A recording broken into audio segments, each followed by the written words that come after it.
What if your child isn't studying enough? It can be so distressing and disappointing when it seems that your child has potential and capability, but they don't study enough, they don't work hard enough. As a parent, what should you do? First thing that I would suggest is something that you can do on your own. It is to create and maintain an overall positive environment with the child. To make them study harder, don't be angry at them, don't micromanage, don't nag, don't pressurize them. Why not? I'm going to give you some reasons. First, when you micromanage or nag your child to study, why did you get up so late? Why didn't you study for 2 hours? Why are you watching television? You're attacking behaviors which are symptoms of the problem. Such behaviors are symptoms of their deeper interests, aptitudes, personality, and core values, or lack of them.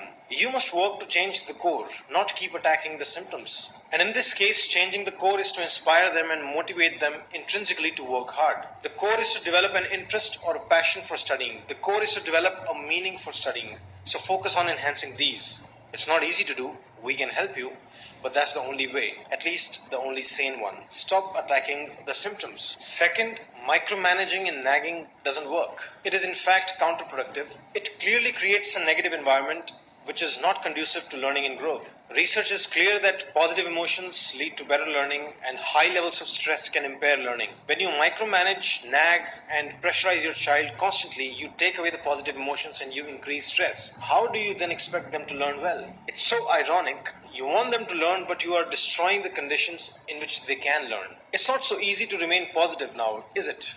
Because it's so frustrating. Despite all your push, they're not studying enough. Following perspectives can help you remain positive. First, leave your attachment to marks. Focus on your child's progress in the long run. You want a healthy, happy, and functional child.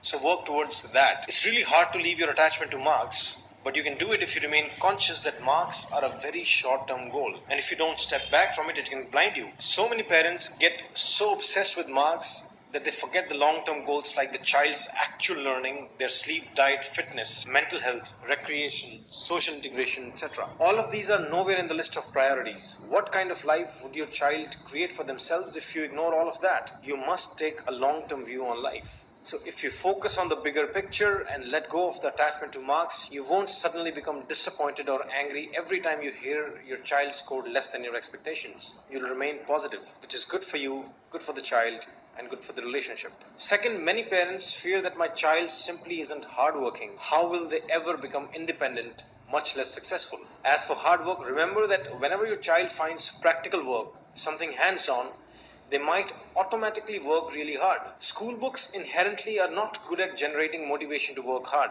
So don't judge their hardworking capacity by their current levels, which you see at studies. Everyone has a capacity to work hard, at least harder than they do at school. So let life take its own course. Don't be disappointed in your child and don't get angry. Finally, just remember how difficult it is to change. Think for yourself. Whenever you get angry, burst at your child, some people even beat them, don't you regret later, oh, I was so harsh, I shouldn't have criticized them so bad, I won't do it again. But then you do it again. If you can't change your personality being so wise, then how do you expect your children to change so quickly? Any kind of change is hard.